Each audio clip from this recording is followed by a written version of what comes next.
Hi, it's Fiestaro. Hello, all signs. Okay, so this is your messages, energy check-ins, and prediction reading. Okay, so syempre, before tayo mag-start, kung hindi ka pa nakakapag-subscribe, please do subscribe. And yeah, hit the notification bell para lagi po tayo maging updated sa mga mangyayari pa lang, okay? And syempre, kung meron pong tanong pagdating sa private reading, just message me sa akin pong FB page for more info.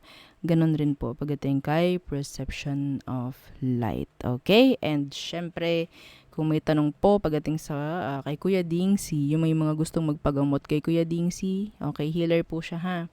Okay, so message lang kayo sa akin and then bibigay ko po yung details niya sa inyo. Okay, and yes, kung may tanong po pagdating sa ating mga evil eye items, message lang din po kayo sa atin pong FB page. Okay, so isa-isahin natin.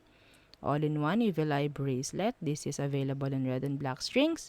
Ito naman po ang ating Evil Eye Ring. Okay, ito naman ang ating Evil Eye bracelet. So, dalawa po yung bracelet natin, no? Pareho silang unisex. Okay? Ito po ay garterize. Okay? So, isa natin ay yung ating necklace. So, madalas na ipinangre-regalo. Lahat naman pwedeng ipangregalo. Basta po sasabihin yung pangalan ng kung sino yung pagbibigyan. Okay? So, ito po siya. Yan. Non-tarnish. May extenders. And hypoallergenic. Okay, so yan siya. And syempre, pagdating naman sa the grantor, message lang po kayo again para malaman po kung may available pa. Okay? So, yeah. Let's start. Air signs. Oh no, ang nangyari. Okay. Air signs. Okay. So, ano bang meron for you, air signs? Gemini, Libra, and Aqua. Messages, energy check-ins, and prediction, please. Air signs. Oh! The Ace of Pentacles. Lumaglag. Energy ng abundance. Pera. New beginning. Offer. Abundance. Diba? Prosperity. Yan. Okay, so ano to? The Nine of Cups. In reverse. Okay. So, may energy rito na parang sinasabing kung gusto nyong makuha yung gusto nyo sa buhay nyo, no? Kailangan sabihin nating e-effortan. Okay? E-effortan. The Nine of Pentacles, the Nine of Cups universe, this is like progress. Kung sasamahan ng Ace of Pentacles, progress, pwedeng pagdating sa health. Yes, pagdating po sa health. Okay? Or sa happiness, parang ganyan. May bibigay na mas okay, I think. Yeah. There's a surprise coming in for you, air signs. A surprise. Or maybe you're the one giving surprise, no? Sa ibang tao. Pero mas maganda kayo surprise, no? Okay. Yeah. Oo naman. So, Queen of Cups. Okay. And Death. Yeah. So, some of you, may energy dito, no? Na pwedeng sabihin natin may magbabago pagdating sa sarili. May babaguhin pagdating sa sarili, lalo na sa health. Okay, this is talking about health. Yeah, see, it's strength. So, I think ang isinisigaw ng reading ninyo, air sign, is talking about your health. There's progress. May mga gagaling. May mga gagaling sa sakit. May mga ganyan po. Ha? Yeah. The Six of Cups universe. So, some of you pwedeng may sakit, trauma, ganyan. Magiging okay, actually. Yeah. And that's nice. What else? The Page of Wands universe. And, yeah, the Ten of Pentacles. I'm seeing you, some of you, opening a business in the near future. Mas makaka-focus na pagdating sa pera yung iba sa inyo. Okay? Yeah. Yung iba sa inyo makakuha ng This is specific, wala. Hindi po ito para sa lahat ha. Makakakuha ng mana. Yes, mana. Yeah. Okay. So, there. Next. Fire signs. Aries, Leo, and Sagittarius. Anong message for you? Fire signs. Aries, Leo, and Sag. The Six of Cups in reverse. The Two of Wands. If you have a person from the past and pinipili mong talikuran sila, they're bitter. Okay? They're bitter. Sobrang bitter ng taong yun. Okay. The High Priestess. May mga taong gustong malaman kung anong meron sa'yo actually. Okay, the Four of Wands in reverse.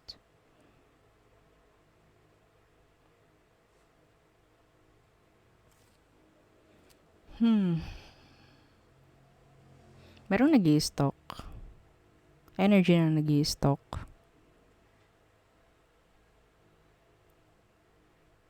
Merong gustong malaman kung saan ka ngayon nakatira. Yes.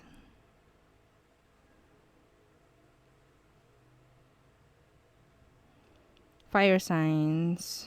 Be careful with this Cancer. Water sign. Kung sino man itong may bitterness pagdating sa'yo, andyan yung sabihin nating hindi mayalis sa kanila na magsabi ng negative thoughts or negative energy o magbigay sa inyo ng negative energy, magbato ng negative energy pagdating sa inyo. Ha? Okay? So, some of you, sabihin natin nagkakaroon ng, sabihin nating struggles. Yeah. That's because of them. May chance.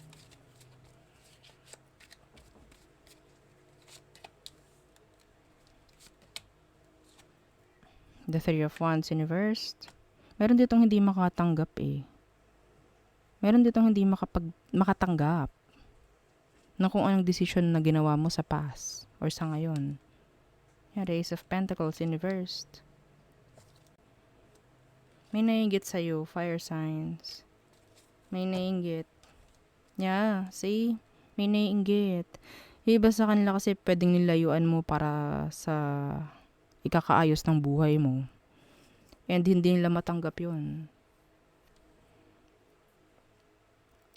Gagawa at gagawa ng paraan para hindi maging okay yung buhay mo.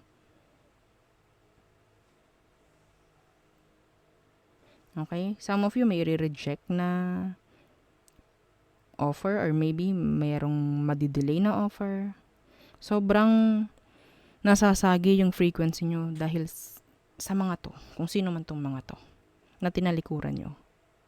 Na inalisan ninyo. Sino tong Six of Cups na to? In reversed. Para sa mga fire signs, sino ito? Yeah, the Ace of Cups. They have emotion. Nagkaroon kayo ng sabihin nating attachments ng taong yun. Okay? See? The devil is here. Yeah. Iba sa kanila talagang lumalapit sa may alam. Para hindi maging okay yung energy mo. Yeah, they want you back. See? They want you. Oh my God. Parang iisang energy lang yung nakuha ko dun para sa inyo. Iisa. Sunod-sunod. Dugtong-dugtong. Okay? Water signs. Cancer, Scorpio, and Pisces. Anong message for you? Water signs. Okay. The Queen of Swords in reverse. So, sino na naman to? May naggalit na naman sa inyo. Iba yung kaibigan, galit. Pwedeng ina-ignore mo raw siya, na-ignore nyo raw sila. Yeah. Wala ka na daw oras para sa kanila. May nagagalit sa inyo, water signs.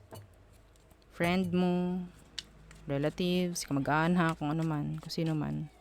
Galit sila. Ayaw nila ng uusad ka, mga ganyan. Ayaw ng victory pagdating sa'yo. The Eight of Swords in reversed. Kasagutan. So, release. And the Queen of Cups. Some of you, meron ditong magsasabi ng totoong emosyon para sa'yo. Or maybe you're the one na magsasabi ng totoong emosyon. Some of you, i-release mo yung sarili mo sa burdens. Yeah, see? The Ten of Wands in reverse. I-release mo yung sarili mo sa burdens. Okay? Kasi pwedeng iba sa inyo, sabihin natin hindi nagiging maganda yung energy. Okay? There's a lot of delays.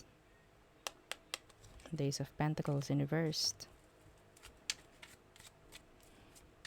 Don't welcome bad or negative energies. Okay? Wag nyo i-welcome. Excuse me. Kung alam nyong hindi inyo yung energy na nararamdaman ninyo, alisin ninyo. Wag nyo tanggapin. Wag nyo i-welcome. Okay, what else? Yung mga nagagalit talaga sa inyo, ha? Yeah, see? Yung mga nagsasalita. Ayun, the Eight of Wands. And the Knight of Cups in reversed. Sino tong Knight of Cups in reverse na to? Some of you, meron gustong makipag-usap. Knight of Cups in reverse. The Empress in reverse. Pwede ito yung taong tumalikod sa'yo. Iniiwanan ka ng mga responsibilidad. Napaka-irresponsable nito. This is a waste of time, if ever. Kung may makikipagbalikan sa'yo or kung may makikipag-ayos sa'yo, okay, na alam mong may mga responsibilidad sila, hayaan mo silang gumawa ng effort, hindi ikaw. Okay? Para mabigyan ka ng linaw. Kung talagang magandang intention nila sa pagbabalik or sa pakikipag-usap na yan, hayaan mo sila yung umeffort pagdating sa'yo. Okay? So, yeah, yun lang akin nakikita rito. Water signs. Okay. Next. Earth signs. Taurus, Virgo, and Capricorns. So, anong message for you? Earth signs.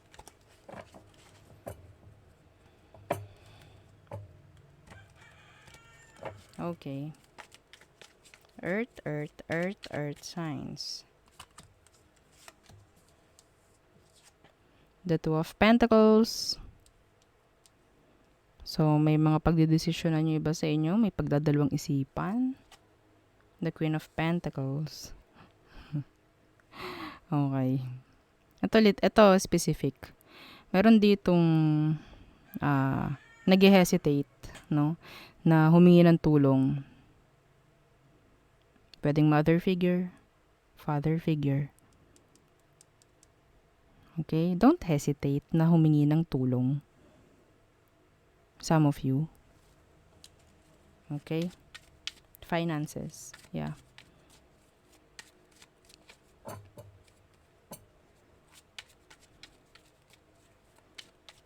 Okay. Wag iisang tabi ang health. Okay?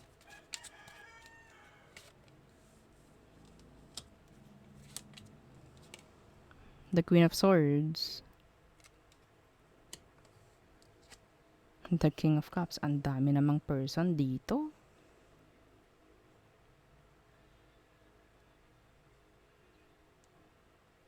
Meron dito magpapakatotoo pagdating sa emosyon. Someone is not hindi na matatakot, no, na magpakita or magparamdam ng totoo nilang emosyon for you. Yeah. Kasi before, pwedeng nangyari is natakot sila.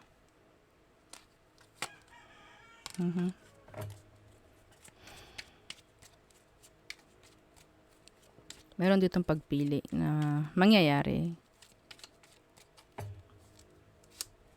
Ang daming person. Okay. A decision, pwedeng mind over heart. Parang ganon. The Moon in reversed. sadness. Some of you, wag kayong magdadalawang isip na magsalita ng totoo, ng tunay. Okay? Kasi yung iba rito, kaya nagdadalawang isip kasi baka makasakit. Some of you, madalas po, no, na kapag totoo yung sinasabi natin, madalas masakit. Pero yung sakit na yun, minsan, ayun yung ginagawang motivation ng mga nakakarinig. Okay? So, hindi nyo alam, pwedeng yun palang makakatulong sa kanila kung sasabihin nyo yung totoo. Para magkaroon ng improvement. Okay? The Four of Pentacles in reversed.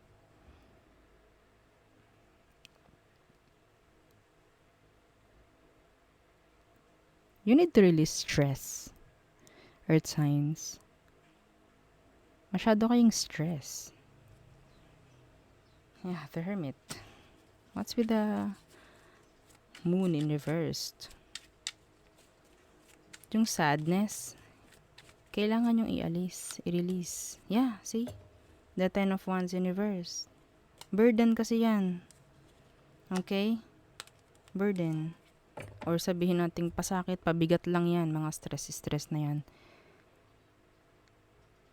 Yeah. Huwag kayong magdalawang isip na kung may something na kailangan nyong gawin pagdating sa sarili nyo, huwag nyo nang pagdalawang isipan. Kung sa tingin niyo kailangan nyo magpamasahe kayo. Yes. Yeah. Okay? Lalo na kung sa tingin niyo deserve nyo. May mga bagay na deserve kayo, pero pinagdadalawang isipan nyo pa na gawin. Huwag niyong kawawain yung sarili ninyo, ha? Yeah. Huwag niyong kakawawain. Mahalin nyo pa yung sarili nyo.